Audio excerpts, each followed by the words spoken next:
Bem-vindos a mais um episódio do Corvo Branco! Yay! Bem-vindos! Estamos de volta depois deste pequeno hiato de uma semana que foi o surto do lançamento de Casa de Céu e Sopro, né, Cleita? Meu Deus! A gente ainda tá se recuperando. Eu estou na parte 1, finalzinho da parte 1, começando na parte 2. Li 33% mais ou menos do livro. A Cleita já leu tudo, né, Cleita? Ah, umas 5 vezes já, né? Porque aí todo mundo vem no meu Instagram conversar comigo e daí eu reviso o livro inteiro com a pessoa, né? Se eu parar pra falar das fofocas desse livro inteiro, eu acho que eu já li umas 10 pessoas. Ela leu de uma vez, eu estou degustando aos poucos, eu não tenho pressa de acabar. Até porque, como a gente comentou aqui no episódio anterior, a gente vai continuar falando sobre Casa de Terra e Sangue até acabar o livro. A gente não vai falar nada de Céu e Sopro, mesmo quando eu terminar, nem eu nem Cleita vamos falar sobre isso, nem na parte dos spoilers, tá? Não. A parte dos spoilers continua tendo spoilers apenas de Casa de Terra e Sangue. A gente vai fingir que ninguém leu aqui. Ninguém sabe o que acontece. É. Casa de Céu e Sopro foi lançado? Menina, não sabia. Você sabia? Mentira, sabia não. Rapaz, foi. Ou seja, Babado. a gente vai se fazer de sonso aqui até acabar Terra e Sangue. E depois, na segunda temporada do Corvo Branco, que a gente vai falar com vocês sobre Céu e Sopro. E hoje estamos aqui para falar sobre os capítulos 41 ao 45, que são capítulos muito importantes. A gente conhece pessoas muito relevantes pro enredo aqui, né? Tanto o Therion, o Tritão querido, quanto o Ethan, que é um lobo da matilha da Amélie Ravenscroft, que é a pau-mandada da Sabine. Amélie, né? Ah, você fala Amélie? É. Eu falo Amélie. Amélie. Amélie. Amélie Loba. Amélie Loba. Ravenscroft, pelo menos a gente fala igual, né? Ravens quem? Croft, que é o sobrenome dela. Ai, eu nem falei. Eu nem falo nem me dirijo com o sobrenome, essa vagabunda. Nem sei quem é essa louca. Então vamos lá, vamos ao resumo? Bora. Bryce e Hunt vão até o Portão da Rosa procurar vestígios do demônio e, não achando nenhuma pista por ali, presumem vários lugares onde o demônio pode estar escondido. Hunt mostra o mapa que eles analisaram no capítulo anterior e aponta o possível lugar: o esgoto. Ao voltarem pra casa, Hunt pede em um tom sério. Aqui tem que ser sério, valeu. Ao voltarem para casa, Hunt pede em um tom sério que ela explique o que é um unicórnio roxo cheio de glitter. O que será? O que será? No outro dia pela manhã, eles vão até o Istros. Detalhes sobre a investigação são perguntados a Therion, o capitão da inteligência da Rainha do Rio. E ele expressa que nada de anormal vem acontecendo no Rio, mas promete investigar e mandar notícias. Um aviso é dado através deles para a Rainha do Rio, para que fique de olho no demônio que tem estado solto na cidade. De volta à biblioteca, Bryce e Hunt voltam a rever as pistas que levam a Sabine. Falam também que Ron não conseguiu nenhuma pista do chifre para que eles consigam atrair o Crystals. Quando a conversa com Sabine acontece, ela nega a guarda de Danica no templo. E quando a Sabine pergunta o porquê que a Bryce achava isso, da Danica estar ali no templo, a Bryce desconsidera e corre dali, parando somente para avisar o Ethan que os assassinatos voltaram e que eles deveriam ter cuidado. A Bryce se lembra do ocorrido 2 invernos atrás, quando quase se matou devido ao hate recebido dos metamorfos, e em um dia sozinha no sofá de casa, resolve sair enquanto Hunt se diverte com os colegas triários. Após eles se encontrarem, são atacados pelo demônio Crístalos. E assim que acaba com mais uma vez a gente pega um cliffhanger em final de episódio, De episódio, né? Episódio a de gente corpo. tá certinho, né? Tá? A gente tá alinhadíssimo com a Sarah, cara. A Sarah de Mesa, a gente Tá se conversa. O meu ponto é o direito, é o do japonês, o esquerdo é a Sarah, ela que coordena o podcast. É, desse jeito. Vamos ao primeiro tópico aqui da discussão sem spoilers do nosso episódio de hoje. Bryce e Hunt vão até o Portão da Rosa procurar vestígios do demônio e, não achando nenhuma pista por ali, eles presumem vários lugares que o demônio possa ter escondido, né? E o Hunt, ele até comenta que eles acreditavam que eram as linhas lei, mas que outra coisa também coincide com as linhas leis, que era o esgoto. Aí eles até comentam um pouco mais sobre o próprio portão, né? Na estrada oriental ao lado do Portão da Rosa seria um bom esconderijo para conter fazendas e vilas espalhadas pelos vinhedos, pastagens e olivais.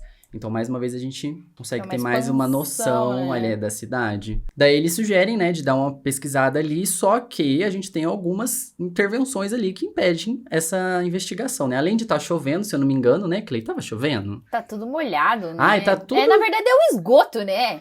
Tá mas... molhado no esgoto. Exatamente. A gente tava no capítulo que tava chovendo. E É o capítulo eu até anterior, comentei uma coisa no episódio anterior, na parte de spoilers, que talvez tenha sido algo que tenha colaborado para tal situação. Não posso falar mais do que isso. Mas aqui a Bryce ela ainda não fez a descida. Então eles vão entrar no esgoto, que é um lugar fechado, é meio perigoso, né? E ela ainda até comenta assim: qualquer coisa você usa seus dons de relâmpago e tal, né? Aí ele fala: querida, Usou relâmpago e raio, água. Você acha que vai dar eletricidade certo na isso? água. Ainda tira uma com a cara dela. Ele ainda fala assim: não é por você, não tô te protegendo, não. Eu tô com medo de entrar aí. Pois é, Eu também estaria. eu também. E aí, como eles não podem fazer nada, eles vão pra casa. E aí, em casa, tem algumas coisas ali interessantes que acontecem, né? A gente conhece, Essa parte é a melhor. a gente conhece um item ali do apartamento da Bryce que é muito, Uns assim, itens, né? queridinho. É o geledinha, né? Geledinha. Geledinha. Ao voltarem pra casa, então, a limpeza começou do lado já de fora, né? Porque eles estavam no esgoto, lembrando. A Bryce limpa a mão e os sapatos e obriga o Hunt que tire os seus sapatos também. E ela corre pro banheiro pra morrer de tanto se esfregar ali, né? O Hunt bate na porta do banheiro enquanto ela toma banho, perguntando se tem mais barras de sabão, visto que no banheiro de hóspedes tinha acabado. A Bryce avisa, lembrando mais uma vez, né, que a Bryce tem um apartamento chiquérrimo, que tem um banheiro no quarto de hóspede, a segunda suíte. É muito chique. Você e esse problema com casa e Ela chique, tem né? duas Oh, Deus. suítes. Como é que a Lara disse pra você? Eu reformo? Como é que é?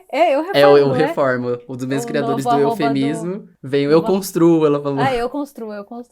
Porque, oh, meu Deus. A Bryce, ela avisa que no roupeiro do corredor tem mais, mas depois de algum tempo, o Hunt volta a chamar por ela na porta. E aí ele pergunta num tom sério, né? Tipo, o que é esse negócio aqui? Aí lembrando que ela está enrolada na toalha e ele está sem camisa. Bom, eles estavam pra tomar banho, né, minha gente? Detalhes. Isso é a vida dentro de um apartamento é assim. E ele se provando um grande curioso fofoqueiro xeretador novamente, ele muito mostra fofoqueiro. um unicórnio Pégaso pra ela e fala: que é isso aqui? A Bryce na caruda pergunta pro Hunt se achava que ia guardar brinquedos eróticos no roupeiro dela e ele desconversa, querendo entender o porquê daquela caixa. Aí a Bryce explica que ela ama unicórnios e ela conta o nome daquele que tem na mão, que é o Pégaso unicórnio. O delícia de pêssego, que é o nosso geledinha. Ela ainda mostra outro chamado Princesa Profiterole. Ela conta que são tão fofos que dá vontade de comer, coisa que ela realmente fez com 6 anos de idade. E a mãe dela precisou chamar o controle toxicológico. Imagina isso. Se a menina vê eu juro, eu vou tirar uma foto e vou colocar nos stories do podcast. A Helena tava brincando hoje com um unicórnio roxo que dá pra apertar. Mentira! E daí eu fiquei assim, meu Deus, é o geledinha. Ele ganhou vida. Pois é, tá aqui em casa. Eu vou tirar uma foto pra vocês depois. Que tudo. E eles são tão macios, dá vontade de morder mesmo. Eu fico imaginando mesmo. Nossa, essas coisas, esses brinquedos de criança, tem uns que dá vontade de comer. E tem um cheiro, né, gostoso de comida. Eu já imaginei uma coisa assim, bem moranguinho, sabe? Lembra de quando tinha as coisas da Moranguinho? Sim. A Moranguinho e a marca de sandália, como é que é? A Melissa. E as melissas também. As melissas têm um cheiro muito gostoso. Eu não gosto do cheiro, mas tudo bem. Eu adoro. E aí, desse papo meio erótico, né? A coisa descamba por uma coisa meio pesada da vida da Bryce, né? Porque a Bryce, lembrando novamente, ela é uma semi-feérica, que são seres que são tratados bem mal pelas outras crianças, né? Qualquer mestiço é tratado mal em qualquer lugar, aparentemente, de Midgard, né? E então ela conta pro Hunt, que quando ela era criança, a única forma que ela encontrou de ser aceita pelas outras coleguinhas dela é ter um item raro ali desses colecionáveis que tinham, né? Então é como se ela tivesse mostrado o Exódia pras crianças. Não sei se vocês são da época do Yu-Gi-Oh!, mas quando você tinha as 5 cartinhas do Exódia, você era a criança mais importante da escola. É muito engraçado ver essa parte que a mãe dela teve que sair da cidade. Ela viajou 2 horas pra conseguir esse brinquedo simplesmente pra ela ser aceita na escola, né? Difícil, né? E isso acontece muito hoje em dia. Acontece, mas tipo, é uma coisa que me trouxe muitas lembranças da infância. Porque eu tinha muito essas coisas com colecionáveis, sabe? Na minha cidade não tinha McDonald's. Se eu quisesse as coisas que passavam na propaganda do McDonald's, a gente tinha que pegar realmente estrada pra ir ver, sabe? Então eu fiquei pensando muito nisso. E é realmente, colecionáveis quando você é criança é uma coisa que te coloca num status social muito importante na escola. E aí ela compartilha essa história com o Hunt, né? E aí ela manda uma outra pérola aqui logo em seguida. Que descambando novamente Foi do erótico pro emocionante e do emocionante pro erótico de novo. Ela fala assim: da próxima vez que quiser verificar meus vibradores, é só perguntar a Talar. Estão na mesinha da esquerda. O Hunt todo sem jeito solta. Eu não estava, você é um pé no saco, sabia? Ah, tava assim, Hunt, todo mundo sabe que sou um fofoqueiro curioso. Tava assim, porque nos capítulos que a gente leu ainda, tem uma hora que ele tá parado no meio do apartamento e ele se pega olhando pra mesinha da esquerda, viu? Então, assim, ele tava. Ele tava. A gente também vê a margem do rio Istros, né? Depois, né, como eles se propuseram, depois no outro dia, cedo, né, eles vão até lá. Primeiramente, o rio ele é descrito como um azul intenso, com águas cristalinas o bastante para revelar os detritos que estão espalhados entre as rochas pálidas e gramíneas. Gramíneas. Não parece aquele negócio que as pessoas falavam errado? Como é que era? Copínio. Copínio, gramínea. Bolsínia. Sim. Séculos de artefatos da cidade enferrujavam em seu leito, garimpados incessantemente pelas diversas criaturas que ganhavam vida catando lixo jogado no rio. Existe até mesmo um boato que as autoridades municipais tentaram instituir ali regras rígidas contra qualquer um que fosse jogar lixo no rio, mas os catadores ali que faziam essa coleta ali, né, acabaram descobrindo e fizeram um escarcéu tão grande que a rainha do rio não teve escolha a não ser derrubar a lei e deixar com que os detritos continuassem a ser jogados. Pra Maluco, você ver, né? Como que é difícil lidar com os problemas sociais de Lunation, né? Tipo, vocês não querem um rio limpo? Não, nós não queremos. Mano, nós queremos catar o lixo da beira do rio. Então... a gente quer a podridão mesmo. Vocês que lutem, e é isso aí. Também, nesse capítulo, é explicado como é que funciona o acesso ao reino de muitas águas, né? Que pra entrar lá, é necessário um convite. O povo do rio, ele é bem reservado e é um local onde muitas pessoas não conhecem, porque você só entra lá com um convite. Um submarino de vidro faz o transporte dos convidados para dentro da corte. Nem que o Vanir seja uma criatura de uma espécie em que tem a capacidade pulmonar para entrar, tem coragem de entrar ali sem o convite por conta das criaturas que se escondem naquelas águas. Então... é um lugar perigoso se você não é convidado. Exatamente. E até traz ali algumas questões interessantes, porque as sereias e os tritões que vivem nesse reino conseguem se fala essa palavra. Metamorfosear. Isso, obrigada. Em humanos completos por curtos períodos. Mas quando eles faziam isso por muito tempo, a transformação se tornava permanente. Então, um exemplo. Eu, Cleita Sereia, vivo no reino... no seu local de fala. Exatamente, eu posso explicar. Todo dia tem que tomar banho. Exatamente. É aquela regrinha básica que toda mãe ensina. Você precisa tomar um banho. Se você quer ter pernas, você precisa ter contato com a água do Istros pelo menos uma vez por dia, num período de horas. Entendeu? Se isso não acontecesse, as escamas secam e caem como pó, e as guelras, elas se encolhem até sumir. Então, a pessoa que antes era um metamorfo sereia, ele acaba se tornando um humano. Simples, exatamente. Continua sendo Vanir, por ter nascido metamorfo, mas perde a habilidade. Aí a Bryce até fala de um exemplo, que no dormitório da faculdade dela tinha uma sereia, tinha uma banheira imensa para que ela não precisasse sair da faculdade para ir tomar banho no rio uma vez ao dia. Chique. A Bryce, ela só frequentando lugares chiques, né? Pois é. E daí é um apartamento com 2 suítes, é o apartamento da faculdade que tem uma banheirona. Mas esse era o da sereia. A sereia que era chique, não era Bryce. Mas era compartilhado. Eles faziam festinhas, não faziam? Aí diz que a sereia era tão baladeira que um dia elas fizeram uma festa tão grande que eles tiveram que pagar uma multa, todo mundo que tava lá na festa, e a Bryce, pra não contar pros pais a respeito disso, usou dinheiro que ela tinha juntado trabalhando numa sorveteria durante o ano, algo assim, durante o verão, nas férias, algo assim, sinceramente. Uma adolescente inconsequente. Por que não, né? Porque tem que pagar multa depois, né? Por esse motivo. Não, mas a Bryce é vida louca. Agora a gente vai falar sobre um dos personagens mais diferentões aí de Lunation. E gatos. Um Tigre, grande né? gostoso. Vamos falar do Therion. Otário. Otário, coitado, chamar ele de otário. Otário. Otário. Eu nunca tinha pensado nisso. O otário, ele tinha cabelo...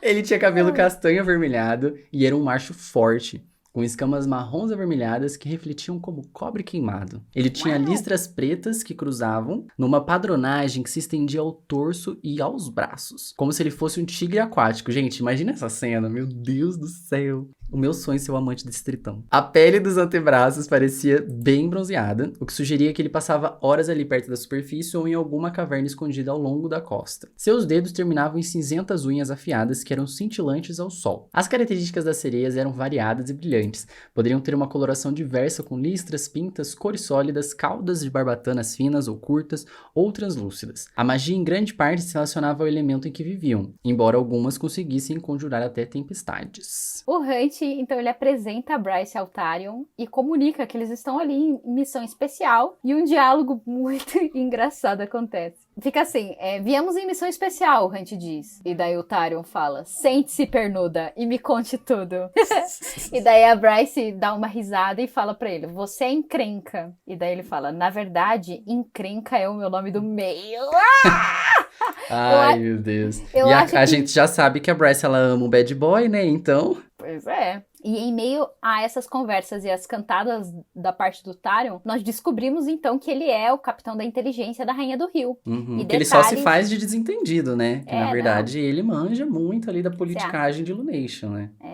Você acha que ele tá só nadando ali, minha filha? É. Aí, detalhes sobre a investigação, né, são perguntados e ele expressa que nada de anormal vem acontecendo no Rio, mas que ele promete investigar e mandar notícias. Um aviso é dado através deles, então, pra Rainha do Rio, para que fiquem de olho no demônio que tem estado à solta na cidade. Até porque a gente vai ver futuramente que coisas já aconteceram com sereias e tritões. Sim, muito estranho isso, né? É um alerta, né? Assim como todas as casas que têm sido visitadas têm sido alertadas, não seria diferente que a casa do Rio de também. Muitas Águas também seja avisada, né? E aí a gente tem alguns detalhes sobre a própria entidade que governa o Rio, que é a Rainha do Rio, né? Essa que era bem poderosa se acreditássemos nos boatos. A rainha, ela é parte sereia e parte espírito fluvial, e ela pode invocar coisas piores, né? Como diziam os boatos. Tipo, mais do que tempestades. Ela pode inundar a cidade toda se ela quiser. Possivelmente, ela poderia purgar toda a Lunation se fosse provocada. De acordo com as lendas, ela era filha do próprio Ogenas, nascida do todo-poderoso rio que abraça o mundo, e irmã da Rainha do Oceano, a reclusa monarca dos 5 grandes mares de Midgard.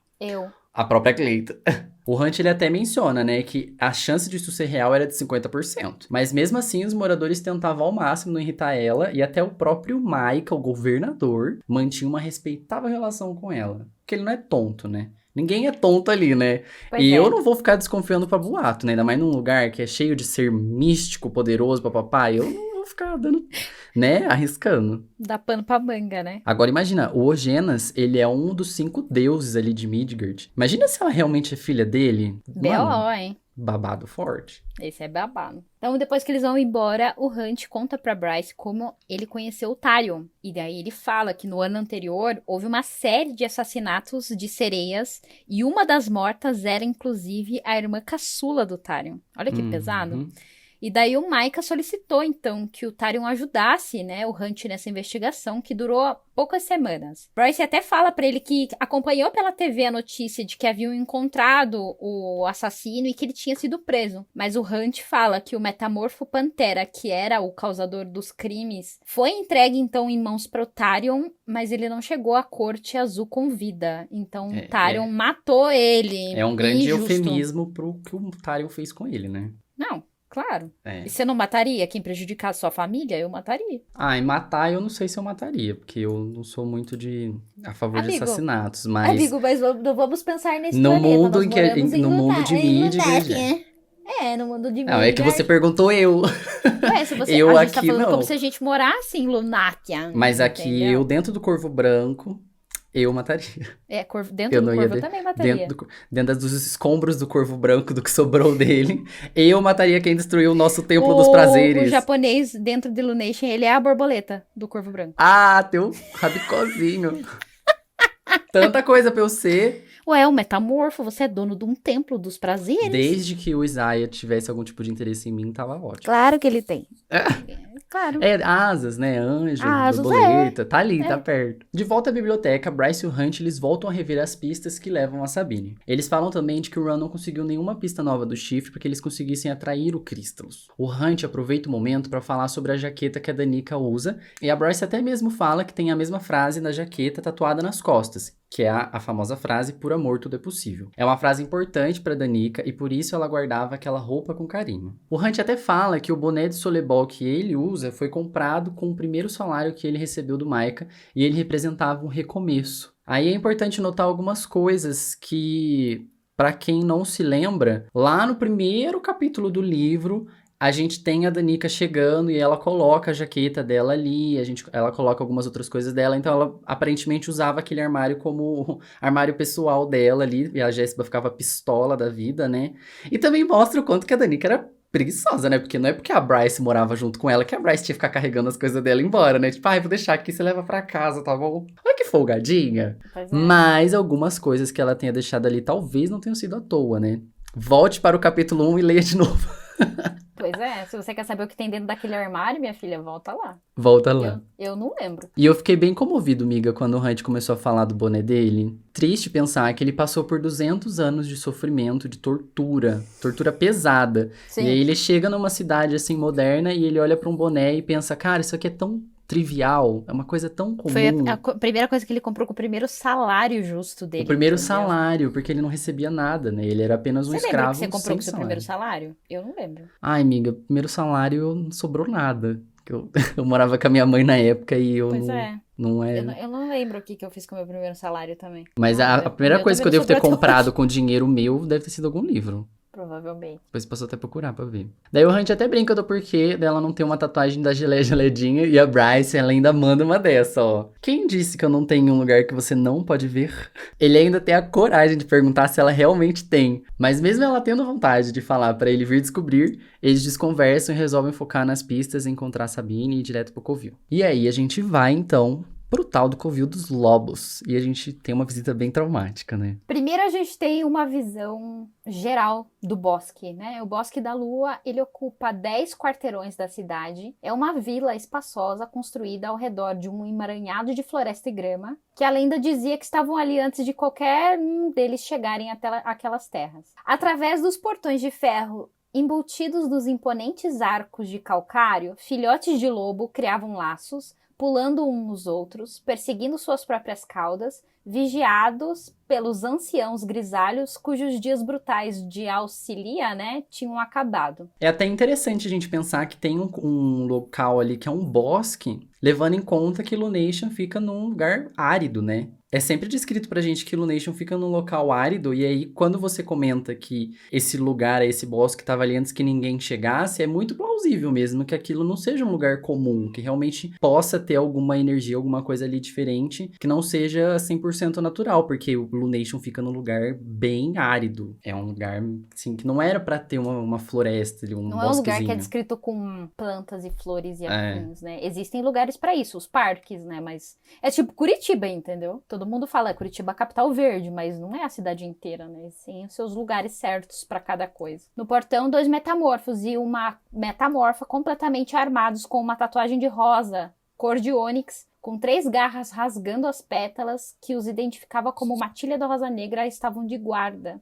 Será que todos os metamorfos, eles colocam essas tatuagens no pescoço pra se identificarem de qual matilha eles Provavelmente as matilhas, sim. Porque já é, acho que é a segunda ou terceira vez que menciona metamorfos com tatuagens no pescoço, especificamente no pescoço. É, tem a matilha da Danica, que tinha o lobo com cara de demônio, né, no pescoço. E daí agora essa que é a matilha da Amélie, a chata Com a da flor Amélie. negra, né? É. A rosa negra, né? Então a Bryce, ela até cumprimenta a Amélie, que é a alfa daquela matilha. Depois de um tratamento hostil e ridículo, ela chama até mesmo a Bryce de vadia. Ainda usa algumas coisas que aconteceram na noite do massacre para desestabilizar a Bryce e consegue. O Hunt, ele toma até a atenção da situação e ameaça atacar a alfa em frente aos filhotes, caso ela não chame alguém que os leve até o primo dos lobos, que é o motivo real pelo qual eles estão ali. É, na verdade, eles têm esse atrito, né? E aí o próprio Hunt, ele ainda fala assim, olha, eu entraria numa luta com você, mas tem criança aqui. Você quer mesmo entrar? E aí a Melly, Amélie, não sei como vocês preferirem, ela não tá nem aí pras crianças, não. Ela entraria quer sair numa no briga com o soco, a Hunt ali desgraçada. mesmo. Completamente maluca e sem noção. E daí essa Amelie, essa chata de galocha, ela ainda diz pra Bryce que se a Danica não tivesse tão ocupada respondendo as mensagens da Bryce naquela noite, ela teria previsto o ataque e ela não teria morrido. Olha isso. Não, é absurdo. E ela agradece por isso Ela ter agradece. acontecido. Sim. E quando a Bryce se revolta e diz que a Danica era 1000 vezes mais loba que ela e que ela nunca seria como ela, o Ethan aparece, né? O Ethan Hallstrom. E diz pra Bryce, e diz para a Bryce que ela não vale a pena. É complicada essa situação, né? Porque aí começa todos os flashbacks da onde o Ethan, que é, pra quem não lembra, o irmão mais novo do Connor, aparece e a gente sabe que ele e a Bryce eram muito amigos. A Bryce até acompanhava os jogos, é citado no começo do livro, na conversa ali, realmente, do 5º capítulo, que eles estão acompanhando um jogo de solebol na TV, e é o Ethan que tá jogando, que é o irmão do Connor. Próximos, né? Sim, a Danica e a Bryce viviam indo nos jogos dele na faculdade, na UCLC. Pra ele falar que, pra Amelie que a Bryce não vale a pena, sabe? Imagina a situação que a Bryce ficou. Ela já tava nervosa por estar num ambiente ali de pessoas que não iriam tratar ela bem.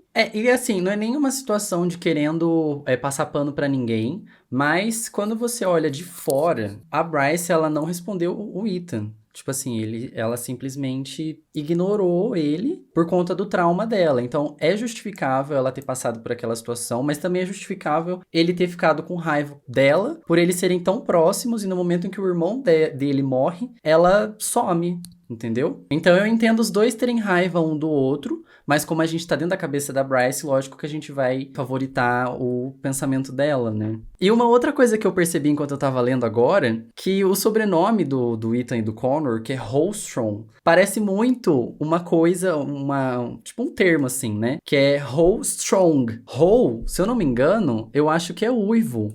Eu vou até procurar agora pra ver aqui se eu não tô falando merda. Sim, Hall significa uivo. Então seria algo como Ethan Uivo Forte, sabe? Olha que legal. Até os sobrenomes a Sarah pensou em alguma coisa pra ser um trocadilho bacana. Pois é.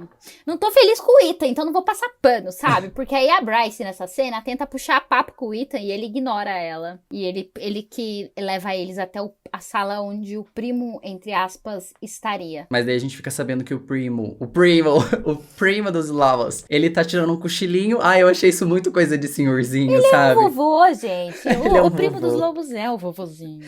A hora que eu olhei, eu falei assim, ai, que fofo, cara. Ele tá dormindo, sabe? Ele é um dos mestres da cidade e ele não tá nem aí pra bagaça. Ele fala assim, eu vou tirar o meu cochilinho da tarde, minha filha que se vire aí com o povo. A filha dele, no caso, que é a Sabine, né? E aí, por conta disso, quem recebe a Bryce e o Hunt é a própria Sabine. Que, aliás, é o que eles queriam desde o começo, né? Eles não queriam falar com o primo, eles queriam falar com a Sabine. Daí, quando a conversa com ela acontece, a Sabine nega que a Danica tava fazendo guarda no templo na noite do assassinato, né? Na noite do roubo do chifre. E quando a Sabine pergunta o porquê que a Bryce achava isso, a Bryce desconsidera e ela sai correndo dali, parando somente para avisar o Ethan que os assassinatos voltaram e que eles deveriam ter cuidado. Ou seja, a Bryce ainda assim, ela foi sensata e avisou alguém que ela sabia que ia dar atenção para ela de que eles deveriam ficar atentos, né? Uhum. A Bryce não quer o mal de ninguém. A Bryce, ela tem um coração puro, coração bom. Saindo do covil, o primo tá na recepção e a Bryce corre pra fora só cumprimentando o lobo com a cabeça. Tipo, tudo bom, vô? Chegando no portão, o Ethan acusa a Bryce de que ela nunca mereceu o Connor. E ela diz saber disso. Daí o Ethan revela que a Sabine quer a Bryce morta. E a Bryce diz pra ele que o Connor teria vergonha por ele ter deixado a Amelie reinar soberana, por deixar ela ser a alfa da matilha. E saindo dos portões, após o Hunt pedir que Ethan não se aproxime, a Amelie a chama de lixo. A Amelie realmente é uma escrota, né? Mas aí é até interessante um pensamento que ela tem ali, nos próximos parágrafos, que ela fala assim, realmente, muito provavelmente, a pessoa mais forte daquela matilha era o Ethan, mas a Sabine que ordenou a Amelie como alfa. E muito provavelmente porque ela seria a mais cadelinha de todos ali. É a que obedecia a Sabine. Mas, amigo, como é que segue a política de se conseguir um alfa? Qual é a política para se ter um alfa? O alfa, ele não é escolhido por posição. Ele é escolhido por força. Provavelmente o Ethan não quis brigar com a Amelie pra provar o lugar, assim como a Danica fez Sim, na época dela pra ocupar o espaço de Alpha, entendeu? Então a questão não é nem tanto a Sabine ter escolhido, mas sim o Ethan ter recusado. Ah, também tem isso, né? Mas é que a situação tava tão delicada ali que o Ethan, ele não quis, ele não queria isso. A Sabine juntou o útil ao agradável e nomeou a outra. Porque, assim, diversas culturas ali, lobos, eles ganham a alfabilidade da matilha de formas diferentes, né? Aqui, aparentemente, o primo e... Como é que chama? Prima presumível, né? Que eles falam. Eles têm poder de decidir essas coisas do jeito que eles quiserem, né? Daí a Bryce, quando eles chegam, né, em casa, a Bryce pergunta pro Hunt se eles não podem logo prender a Sabine. E daí o Hunt fala que é necessário um plano para que eles capturem a Sabine. Porque ele não pode simplesmente prender ela, porque ela é praticamente a prima dos lobos. Ela já assume essa posição porque o primo, ele tá muito velho. Então, a Sabine que toma a maioria das decisões. Então, caso desse errado alguma coisa e eles prendessem a Sabine sem um real motivo, uma real prova de que isso é verdade, as coisas poderiam ser catastróficas, né? Imagina você prender a pessoa responsável pelos metamorfos lobos, né? Tipo, nossa, eles seriam decapitados, eles seriam mortos. Se for verdade, já é tenso pra caramba, já é uma situação muito delicada. E é pior ainda se não for verdade, né? Imagina, é uma coisa que tem que ser muito bem pensada antes de ser executada, né? Sim, exatamente. A Amelie, ela odiava a Bryce por ela ter uma queda pelo Connor. E ter caído em si que o amor dela não era correspondido quando as mensagens entre a Bryce e o Connor vazaram. O Hunt até pergunta se aquelas mensagens são conhecidas até hoje. E aí é bem triste o que acontece, porque a Bryce comenta que teve que excluir todas as suas redes sociais por conta desse ódio. Uma matilha escreveu até uma música chamada Peguei um Estranho no Banheiro, Não Conte ao Connor. E cantam quando vem a Bryce até hoje, 2 anos depois do acontecido, né? O Hunt fica revoltado e quer fazer algo sobre. Mas a Bryce disse que não importa, que as pessoas são babacas mesmo, né? Tadinha, que situação triste, né? Ai, é muito pesado. Eu sempre choro quando a gente chega nessa parte, porque... E é engraçado que essa é uma parte que é pouco comentada na internet a respeito desse livro. Esse livro, ele dá tanto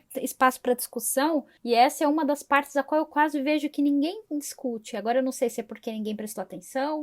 Eu acho mais por ser bem delicado mesmo, né? É um assunto bem delicado que machuca falar sobre, né? Muita gente sofre hate até hoje e a Bryce, ela passa por situações, assim, muito tristes. A gente vê que mesmo que ela tente superar o luto, ela não consegue porque as pessoas que não deixam. Que estão ao redor dela não permitem, né? A questão é essa. A Bryce, ela fala o que aquelas pessoas diriam sobre ela se soubessem sobre uma ocasião que aconteceu 2 invernos antes, quando eles mandaram pra ela várias partituras dessa canção junto da arte de um álbum fictício feita com fotos que ela tinha tirado naquele dia na balada. E se as pessoas tivessem noção de que ela tinha subido no telhado pra queimar tudo aquilo, mas que em vez de queimar, ela acabou sentada na beira do prédio. O livro até fala, a semiférica se perguntava o que teria acontecido se Juniper, em um rompante, não tivesse ligado para ver como ela se sentia naquela noite, bem no momento em que a Bryce tinha colocado as mãos no gradil. Somente aquela voz amigável do outro lado da linha a tinha impedido de se jogar do telhado. Vocês têm noção de que não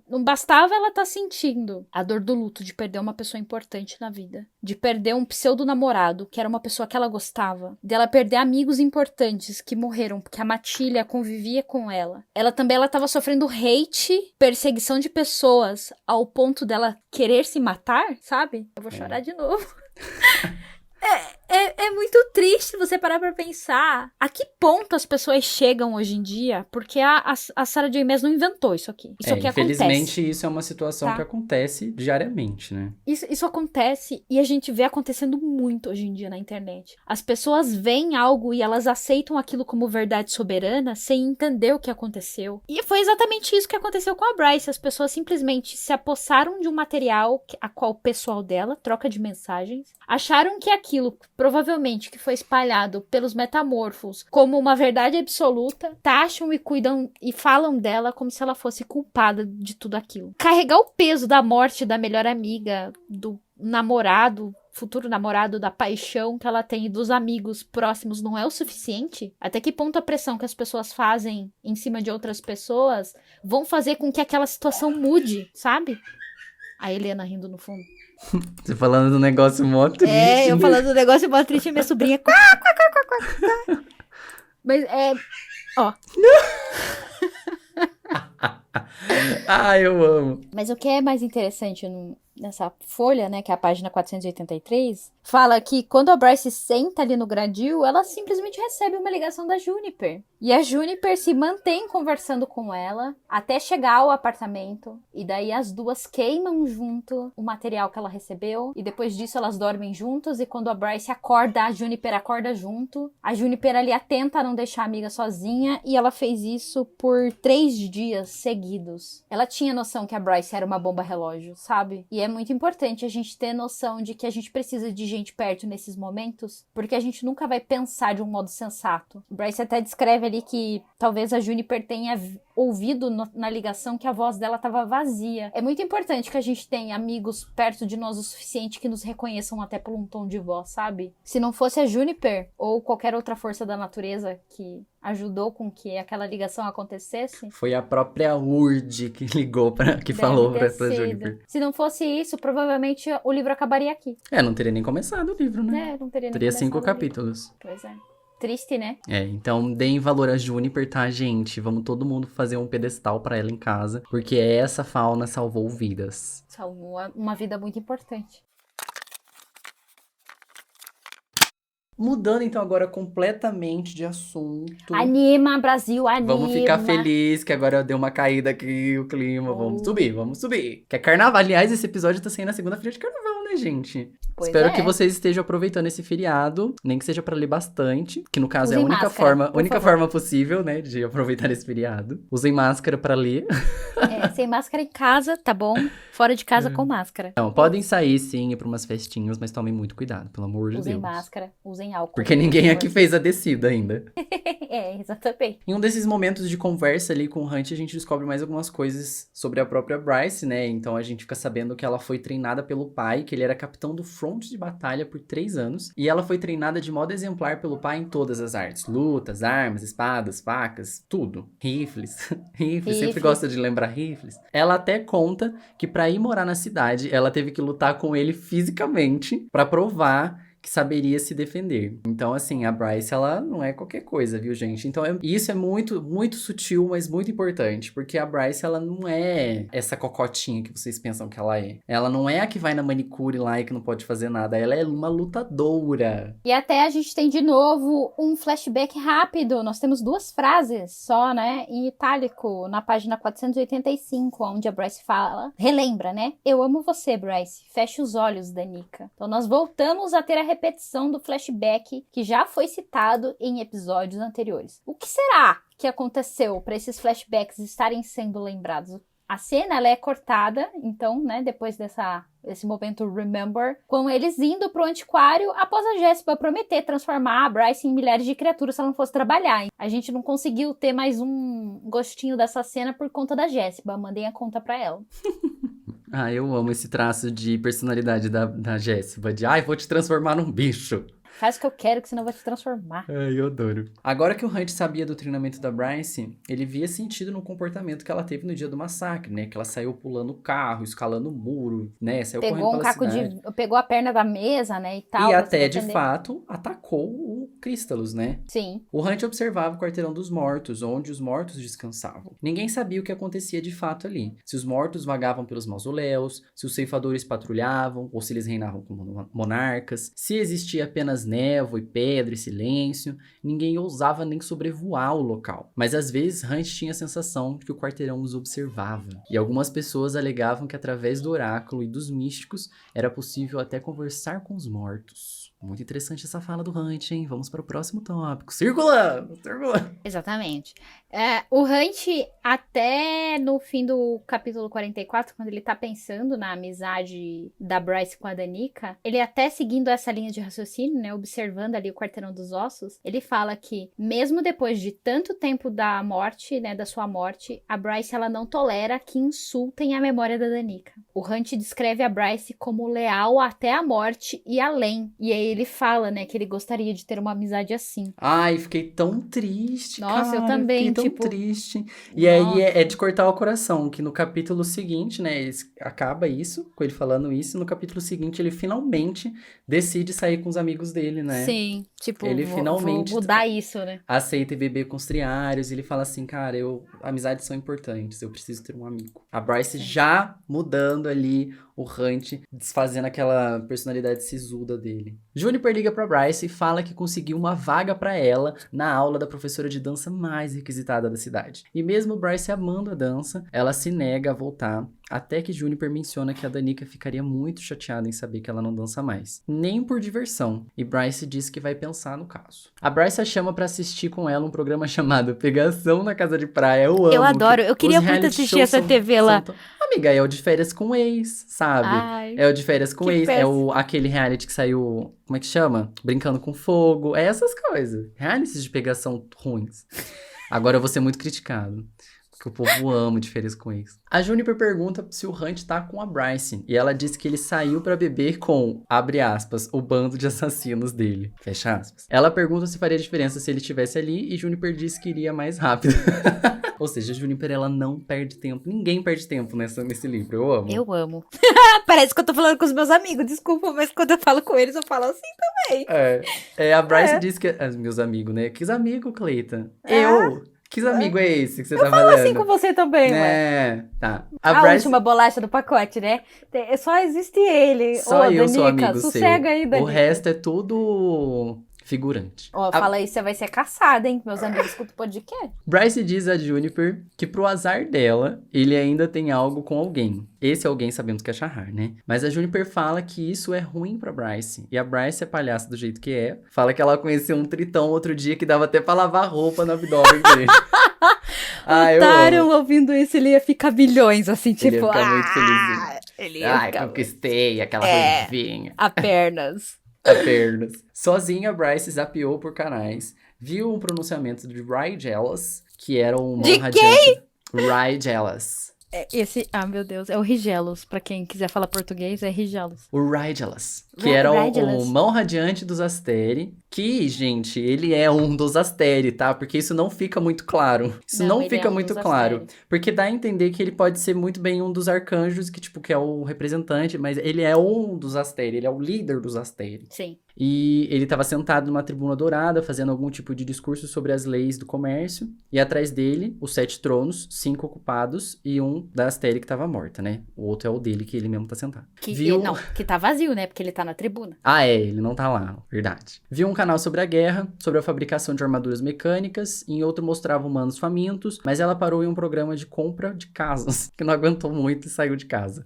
A Bryce assiste muito Discovery Channel, porque aqui em casa, a minha mãe, se ela não tá assistindo Mãos à Obra, entendeu? Ela tá assistindo compra de casas no Havaí. E esse negócio passa o dia inteiro aqui em casa se deixar, entendeu? Eu amo que ela até menciona que ela gosta de ver reality show e quanto pior, melhor.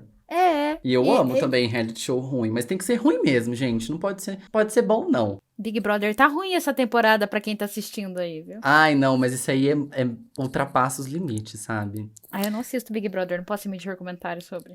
Nossa, essa temporada tá difícil. Enfim, ela gosta de ver, mas nada funcionou pra ela, então ela saiu. Hunt é avisado da saída da Bryce e deixa os triários no bar pra ir até ela. A Naomi... A Naomi deixa os dois lá, então, e o Hunt fica com a Bryce a partir desse momento. Coitado, né? Não tem um minuto de paz o Hunt, que eu até mencionei, né? Que pela ele foi primeira porque vez... quis. Miga, ele foi pela primeira vez, ele se permitiu. Mas a Naomi fala pra ele assim, tipo, o Isaiah pergunta pra ele no bar, falou, tipo, a Naomi tá lá? Tá, mas eu vou. Mas tipo, imagina se acontece alguma coisa, que no caso acontece, né? Porque, bom, mas e se alguém quisesse invadir a casa dela, entendeu? Podia invadir ela em qualquer lugar, entendeu? Ah, eu sei, mas mesmo assim, ela dentro de casa não. tem um monte de proteção lá, feitiços e magias e trancas e coisas. Ali na rua ela tá bem mais desprotegida, né? Então imagina se dá ruim. Era a Jéssica comendo o cu do Hunt, era o Maika cortando o cu dele, enfiando no próprio cu dele, que é o que ele prometeu fazer. Esse episódio é mais 18, tira as crianças da O livro inteiro é mais 18, né, amiga? Inclusive tá escrito na capa. Que é o que o Mike, ele prometeu que ia fazer isso com o Hunt. Caso ele se metesse com a Bryce, né? Então imagina, se desse ruim, ia ser muito ruim mesmo. Então ele preferiu ir atrás. tá? Então eu fiquei um pouco puto com a Bryce, era pra ela ficar quietinha dentro de casa. Se tivesse ficado dentro de casa quietinha, não tinha acontecido o que aconteceu. Porque o que Eu acontece? fiquei O feliz Cristalus porque eles ataca. acharam que eles estavam procurando. Um Eles não estavam demônio! procurando? Eles estavam procurando. Mas eles foram atacados, é um demônio. Eles encontraram o que eles estavam procurando. Tá vendo, gente? Nunca procurem demônios, vai que vocês Rolou um encontram. clima muito gostoso entre eles ali. O Hunt ficou encarando a boca da Bryce, a Bryce ficou encarando a boca do Hunt. Ali, É, ó. aquele climão momento ali, do ó. filme que tá encostando um E perto do daí outro. o Cristalus chega lá e nhoque no ombro do Hunt. Fala, essa aqui Não é vai minha. beijar, não. Vai beijar, não. E o livro, a temporada. O livro, o capítulo acaba assim. E junto o nosso episódio. Gostaste? Encerramos aqui a nossa discussão sem spoilers. Espero que vocês tenham gostado. Não se esqueçam de nos seguir nas redes sociais. Estamos lá no Twitter e no Instagram como @corvobrancopod. Nos enviem e-mails também ao corvobrancopod@gmail.com. Recebemos um e-mail essa semana. A gente vai falar na parte de spoilers. E eu sou o Rodolfo Rodrigues. Você pode me encontrar principalmente no Instagram como @eufemismo. eu.fe.miss.mo. E eu sou a Cleita Sereia e você me encontra em qualquer lugar com @Cleita Sereia. É isso aí. Até o próximo episódio, pra quem está indo, e até os spoilers pra quem fica. Beijo! Beijo!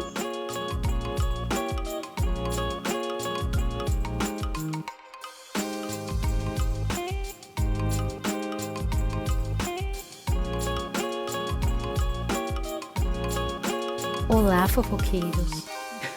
Olá, fofokers! Olá, vocês são mais fofoqueiros que o Hunt? Se vocês forem, vocês estão no lugar certo. Recebemos um e-mail aqui hoje, vamos responder pra vocês. Esse e-mail aqui é da Malu Bacarim e ela falou assim pra gente: Oi, tudo bem? Meu nome é Malu e eu adoro acompanhar o Corvo Branco. Eu queria perguntar a opinião de vocês sobre uma teoria que eu vi no TikTok. A teoria diz que Amren é no mundo da cidade de lua crescente. Eu não vi mais nenhum detalhe sobre isso, mas fiquei intrigada. O que vocês acham dessa possibilidade? Beijos. Beijo, Malu. Obrigado por ter mandado e-mail. Beijo, Malu. Obrigada. Lembrando que se vocês quiserem mandar e-mail pra gente, corvobrancopod@gmail.com, hein? A gente responde aqui pra vocês. Então, dentro de Casa de Terra e Sangue, a gente tem várias teorias de que os universos de Sarah J. Maas possam estar conectados. Eu e a Cleita, a gente até fez um vídeo sobre isso que tá no canal do Corvo Branco. Não sei se você acompanha a gente pelo Spotify ou pelo YouTube. A gente agradeceria se você acompanhasse a gente pelo YouTube, porque é a única forma da gente ganhar algum tipo de dinheiro vindo de lá, né? Que a gente falou sobre a Biblioteca de Partos. A Biblioteca de Partos é um lugar que a gente acredita que tenha várias ligações com o mundo de Akotar e Cidade da Lua Crescente. A Amren, ela é uma personagem de Akotar, ela é do círculo íntimo do Rhysand, né? E ela é descrita como um ser que não é um feérico, não é um humano, é uma coisa assim, diferentona. Então, muito se teoriza a respeito dela. Existe a possibilidade de ela ser daqui, né? Eu e a Cleita, a gente até tinha conversado um pouco sobre isso, sobre talvez a Amren ser uma das Asteri, ou ser alguma dessas entidades poderosíssimas e tal. E a gente acha que talvez ela possa ser desse mundo, ela pode ser de outro mundo, ela pode ser qualquer coisa. Se você leu Akotar, a gente sabe que ela apareceu em Prithian, né? A gente não sabe de onde ela veio. Então, assim, E que ela foi aprisionada nesse corpo, né? Exatamente. Então, tendo em vista Crescent City 1, que é o livro a qual nós estamos lendo agora, nós não sabemos realmente se ela pode ter alguma ligação ou não com Midgard, que é a terra onde a Bryce e o Hunt moram, né? Aí, caso você queira algum spoiler a respeito de Crescent City 2, daí você me procura no meu privado do meu Instagram, que daí eu discuto essa questão sob outro ponto de vista com você. Que aí a gente vai manter os spoilers de Crescent City 2 até a gente começar a ler Crescent City 2 futuramente.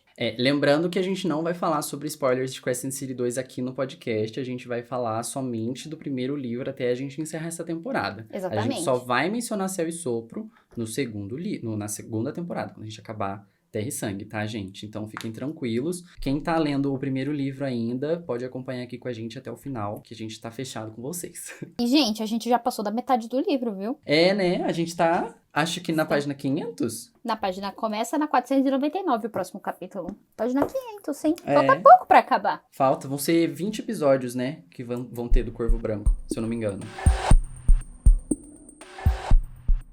Então vamos lá aos tópicos que temos aqui. Dessa vez tem pouca coisa, viu, gente? Porque esse capítulo foi bem informativo, né? Então não tem muito espaço pra tanta teoria. Mas mesmo assim tem algumas aqui. O Hunt pergunta pro Bryce, né, sobre a jaqueta e a tatuagem que ela tem nas costas. E agora a gente já sabe que, primeiro, aquela jaqueta tem um pendrive com uma informação muito importante ali dentro, que não foi à toa que a Danica deixou lá. E aí também faz a gente lembrar do armário, do antiquário, que também tem a espada lá dentro. Nesse capítulo, a Jéssica perguntou de novo da espada. A espada tá lá, gente. Esse tempo todo tá lá. Tá em posse da Bryce, a espada. Sim. E também, ela menciona que os dizeres da jaqueta é a mesma coisa que tá nas costas dela. E a gente sabe que não é.